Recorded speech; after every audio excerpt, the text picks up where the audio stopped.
Hello friends, welcome to Kumari special. இன்றைக்கி நம்ம bakery ஸ்டைலில் எப்படி வீட்டிலேயே ரொம்ப ஈஸியாக சாக்லேட் ப்ரௌனி பண்ணலாம் அப்படிங்கிறத இந்த வீடியோவில் பார்க்கலாம். இதுவரை நம்ம சேனலை சப்ஸ்கிரைப் பண்ணாதவங்க மறக்காமல் சப்ஸ்கிரைப் பண்ணிடுங்க. கூடவே பக்கத்தில் உள்ள பெல் ஐக்கான் பட்டனையும் கிளிக் பண்ணிடுங்க. வாங்க எப்படி ரொம்ப ஈஸியாக சாக்லேட் ப்ரௌனி பண்ணலாம் அப்படிங்கிறத பார்க்கலாம். சாக்லேட் ப்ரௌனி பண்ணுறதுக்கு ஃபஸ்ட்டு ஒரு பெரிய பவுலில் ஒரு 3 முட்டை,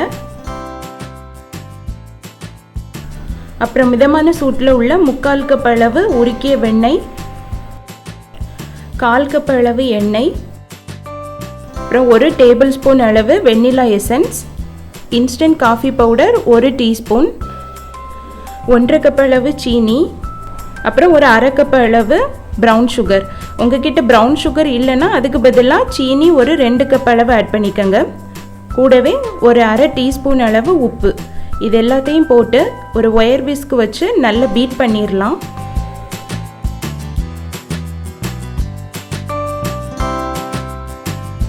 விஸ்க் வச்சு நல்லா அடிச்சிட்டு ஒரு சல்லடை வச்சு ஒரு 1/2 கப் அளவு மைதா மாவு, ஒரு 3/4 கப் அளவு கொக்கோ பவுடர், இந்த ரெண்டையும் போட்டு கட்டி ஒன்றும் இல்லாமல் நல்லா சலிச்சிடலாம்.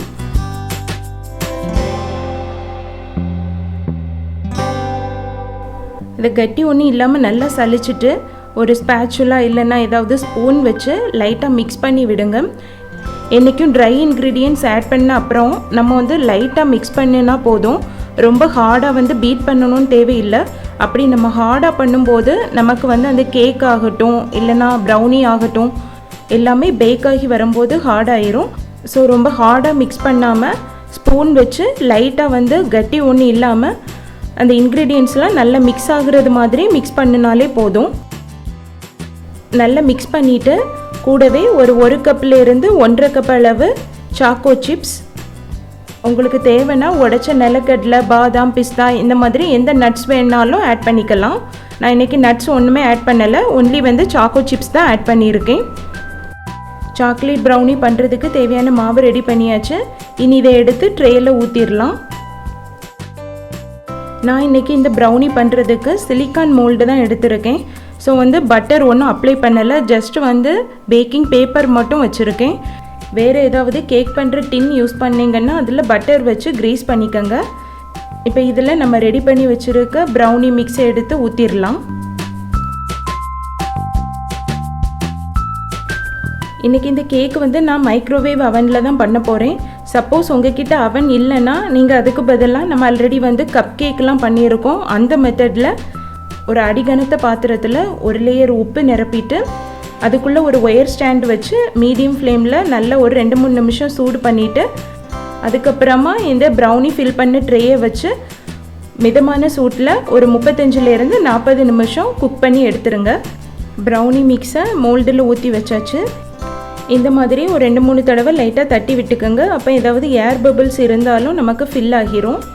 இனி இது அவனில் வச்சு 170 டிகிரி செல்சியஸில் ஒரு 35லேருந்து 40 நிமிஷம் பேக் பண்ணி எடுத்துடலாம்.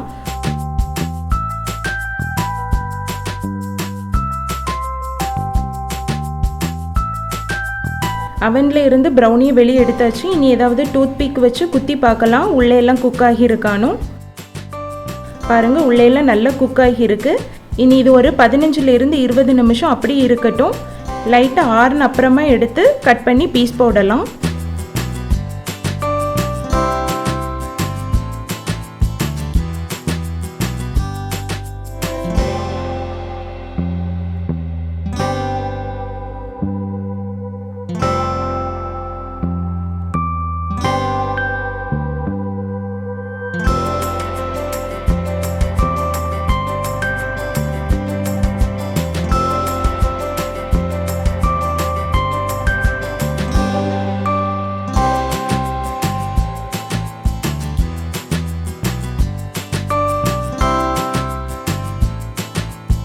அவ்வளோதாங்க, வீட்டிலே ரொம்ப ஈஸியாக பேக்கரி ஸ்டைலில் ரொம்பவே சுவையான சாக்லேட் ப்ரௌனி ரெடி பண்ணியாச்சு. நீங்களும் இதே மெத்தடில் இந்த ப்ரௌனியை உங்கள் வீட்டில் ட்ரை பண்ணி பார்த்துட்டு எப்படி வந்திருக்குன்னு கீழே கமெண்ட் பண்ணுங்கள். இந்த வீடியோ உங்களுக்கு பிடிச்சிருந்ததுன்னா மறக்காமல் குமரி ஸ்பெஷலுக்கு சப்ஸ்கிரைப் பண்ணுங்கள். இன்னும் ஒரு டிஃப்ரெண்ட்டான ரெசிபியோட நெக்ஸ்ட் வீடியோவில் மீட் பண்ணலாம். Until then bye from Soumya.